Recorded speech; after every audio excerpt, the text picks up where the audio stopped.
নমস্কার বন্ধুরা, আশা করি সবাই ভালো আছেন।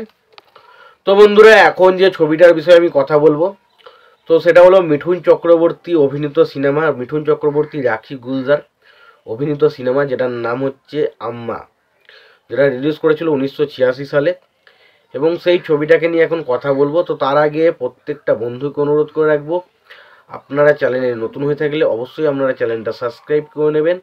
আর যদি আপনাদের ভিডিওটি ভালো লেগে থাকে অবশ্যই লাইক, কমেন্ট, শেয়ার করতে ভুলবেন না। তো আম্মা সিনেমাটাকে নিয়ে কথা বলি।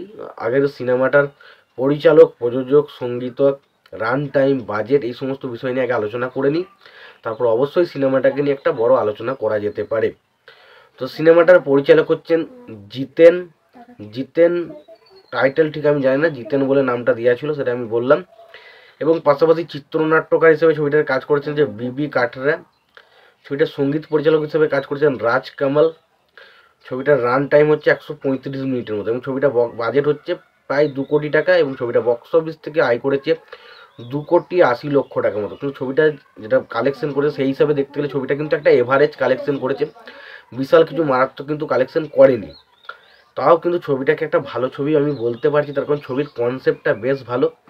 এবং এখানে যেভাবে মায়ের অ্যাঙ্গেল বা যে ইমোশনালটা আমাদের ছবির মধ্যে, আমরা ছবির মধ্যে হতে পারি, সেই জায়গায় কিন্তু ছবিটা আমার কাছে বেশ ইন্টারেস্টিং লেগেছে। এবার ছবির মধ্যে অনেক ভুল ত্রুটি রয়েছে, সেটা নিয়ে কথা বললে অনেক কিছুই বলা যায়। আমি যত ছবি রিভিউ করেছি সব ছবির মধ্যে হয়তো অনেক ভুল ত্রুটি ছিল, সেগুলো নিয়ে আমি আলোচনাই করিনি। তো আমি এই ছবি নিয়েও কিন্তু খুব একটা বেশি আলোচনা করব না ভুল ত্রুটি নিয়ে। তো শুধু এখানে ছবিটার আমার কোন জিনিসগুলো ভালো লেগেছে সেটা নিয়ে আমি যেহেতু রিভিউ করে বেরিয়ে চলে, তো সেই কারণে তো রিভিউর টাইমটা হয়তো অনেকটা সময় কম মনে হয়। তো বিষয়টা হচ্ছে, ছবিতে অভিনয় করেছে মিঠুন চক্রবর্তী, রাখি গুলজার, অশোক কুমারান, সুরেশ ওবেরয়, শশীবালা, তারপরে জিক আরোরা। এবার দেখুন, এই সিনেমাটা নিয়ে যদি কথা বলি, তো আমরা দেখতে পাই মিঠুন চক্রবর্তী, যার নাম হচ্ছে নবীন, এবং তার একটা ভাই রয়েছে যার নাম হচ্ছে প্রবীণ। তো মিঠুন চক্রবর্তীর যে দাদা প্রবীণ, যার নাম হচ্ছে সুরেশ ওবেরয়, তার সাথে নাকি শান্তার বিয়ে হচ্ছে, এরকম একটা বিষয়। শান্তার ক্যারেক্টারটা প্লে করছে রাখি গুলজার। তো রাখি গুলজারের সাথে তার যখন বিয়ে হয়, তখন দেখতে পাই যে মিঠুন চক্রবর্তীর ক্যারেক্টারটাকে পুলিশজন এসে খুঁজতে শুরু করেছে, এবং সেখানে সে মিঠুন চক্রবর্তী খুঁজে পায় না।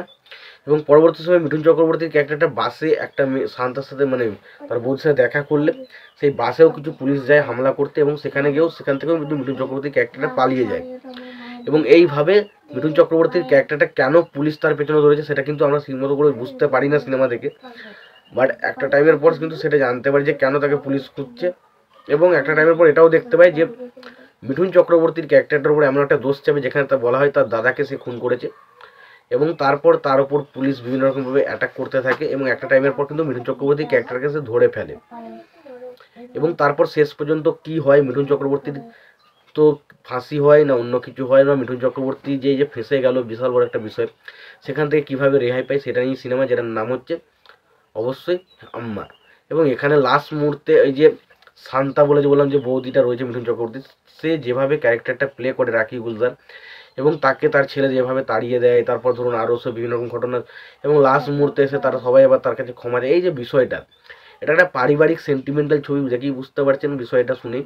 তো সেরকমই একটা সিনেমা ছিল। তো ওভারঅল সিনেমাটা একটা বেশ ভালো সিনেমা, যদি না দেখে থাকেন অবশ্যই দেখতে পারেন।